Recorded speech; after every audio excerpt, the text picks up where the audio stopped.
Assalomu alaykum, hurmatli o'rganuvchilar. Bugungi navbatdagi video darsimizda biz siz bilan ixtiyoriy satr tarkibidagi biror bir belgini ajratib olish jarayoni bilan tanishib chiqamiz. Keling, buning uchun bir namuna dastur tuzamiz. Let my name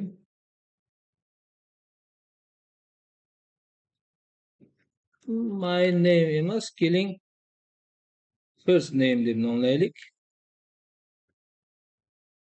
Ya'ni ism, last name, familiya, buni bilsangiz kerak. Xushulug'bek. Yana bitta let last name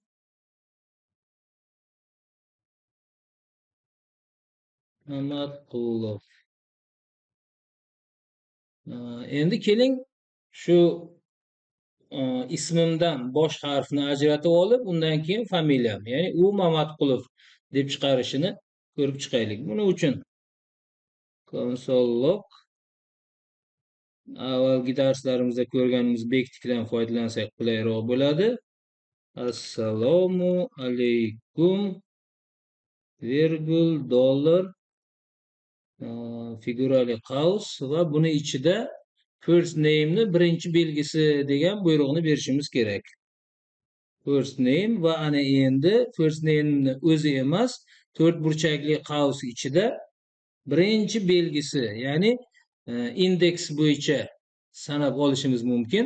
Bu yerda birinchi belgisi bo'lgani bilan u harfi indeksi 0 bo'ladi. Ya'ni deyarli barcha dasturlash tillarida satrlarni belgilari indekslanishi 0 dan boshlanadi. Demak, bizga birinchi belgi kerak bo'lsa, bu yerda 0-chi indeksni ko'rsatamiz. Va undan keyin figurali qausdan keyin nuqta, u Mamatqulov bo'lishini xohlagan edik. Demak, yana dollar belgisi, figurali qaus ichida last name. Sinab ishlatib ko'raylik. Assalomu alaykum, u Mamatqulov. Demak, mana shunday to'rt burchakli qaus yordamida biz ajratib olishimiz mumkin ekan kerakli indeksni. Endi bu indeksda faqatgina qandaydir sonlarni emas, biror bir o'zgaruvchini qiymatidan ham foydalanishimiz mumkin. Keling, buni ham indeks degan o'zgaruvchi yaratamiz va unga qandaydir qiymat beramiz. Va ana endi indeks 4 ga teng bo'lsa, mana bu joyda o'sha indeksni ko'rsatishimiz mumkin bo'ladi. Va 0-chi, 1-chi, 2-chi, 3-chi va 4-chi. 4-chi belgida mana shu bektik belgisi turibdi. Ana shu chiqishini kutyapmiz. Mana haqiqatdan ham assalomu alaykumdan keyin 4-chi, ya'ni 5-chi o'rinda turgan 4-chi indeksga ega bo'lgan bektik belgisi chiqdi. Xo'p, endi ko'pgina boshqa dasturlash tillarida mana shu usulda, ya'ni bularni o'chirib tashlaylik, keling. Let index 5. Let my name. Tamam. Xo'p, nimani ko'rsatmoqchiman sizga? Ba'zi dasturlash tillarida, masalan, Pythonda shunday imkoniyat bor. My name ning birinchisidan boshlab 4-chisigacha kesim, srez, slice deb aytiladi bu. Mana shu nima deb yozdik? My name ning birinchisidan 4-chisigacha degani bu 0-chi, keyin undan keyin A, M, O, L. Ya'ni 2-chi, 3-chi, 4-chi. Birinchisi bu A, 4-chisi o'zi kirmaydi. Demak, 1-chi, 2-chi, 3-chi. Amo. Mana shu konstruksiya, mana shu buyruq amoni chiqarib ko'rsatar edi. Bu endi Python dasturlash tilida shunday. Xo'p, lekin JavaScriptda bunday imkoniyat mavjud emas. Buni o'rnida agar biror bir qismini chiqarib olish kerak bo'lsa, buning uchun maxsus funksiya mavjud, slice funksiyasi. Keling, buni ham o'rni kelganda tushuntirib o'tib ketaylik. Aytaylik, dastlabki 3ta kam so'zni ajratib olmoqchimiz. Buning uchun console xo'sh, my name dagi hozir buni my name nuqta, ana endi bu nuqta qo'yilgandan keyin slice funksiyasini yozamiz. Slice va nechinchisidan boshlab nechinchigacha olish kerakligini ko'rsatamiz. Ya'ni dastlabki argumentimiz 0, 0 dan boshlansin. Kam kerak bizga. Aynan K, A, M harflari kerak. Demak, bu yerda 0-chi, 1-chi, 2-chi, 3-gacha ko'rsatamiz. Nima uchun?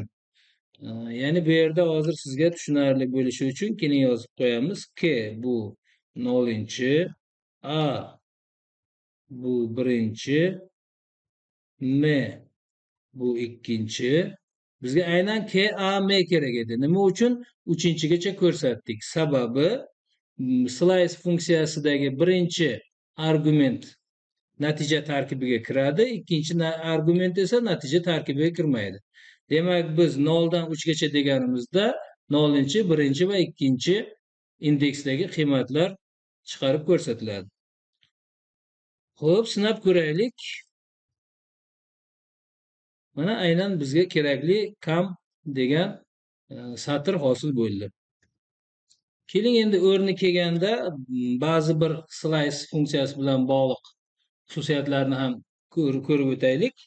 Let aytaylik texting JavaScript. Mana shunday o'zgarishni yaratdik. Endi slice dan foydalanishni bir nechta imkoniyatlarni ko'rib chiqaylik. Keling, buni bir o'zgaruvchiga natijasini beraylik. Let result text nuqta slice qaus ichida 0 dan 4gacha ishlatib ko'raylik. Hech narsa chiqmadi. Chunki biz shunchaki resultga shu qiymatni berdik, lekin uni chiqarishni buyurganimiz yo'q. Console log aynan shu resultni chiqarishni buyurganimizdan keyingina uning tarkibidagi Java so'zi chiqdi. Chunki 0-dan boshlandi. 0, 1, 2, 3. 4-ni o'zi kirmaydi. Shuning uchun Java so'zi kelib chiqdi. Endi agar slice funksiyasida bitta qiymat ko'rsatilsa nima bo'ladi? Ya'ni mana bu yerda 4ni o'zini ko'rsatsak nima bo'ladi? Ishlatib ko'raylik, keyin tushuntiramiz. Script so'zi hosil bo'ldi. Ya'ni 0, 1, 2, 3 hisobga olinmadi. Bu yerda biz ko'rsatgan 4-chisidan boshlab oxirigacha ko'rsatilishini ko'rishimiz mumkin. Yoki bo'lmasa slice funksiyasida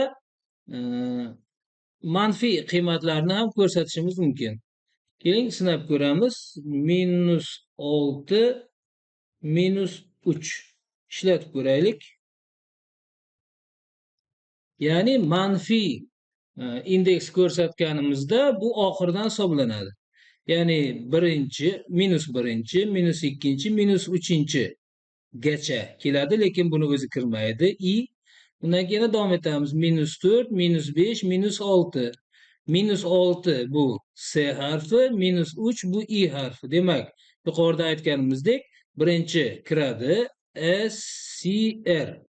-3-chini o'zi esa kirmaydi. Ana shu slice funksiyasi yordamida siz matnli ma'lumotlar tarkibidan biror kesimlarni ajratib olishingiz mumkin. Bitta belgini ajratib olish uchun esa 4 burchakli qausning o'zi yetarli. Shuning bilan ushbu darsimizni yakunlaymiz. E'tiboringiz uchun rahmat.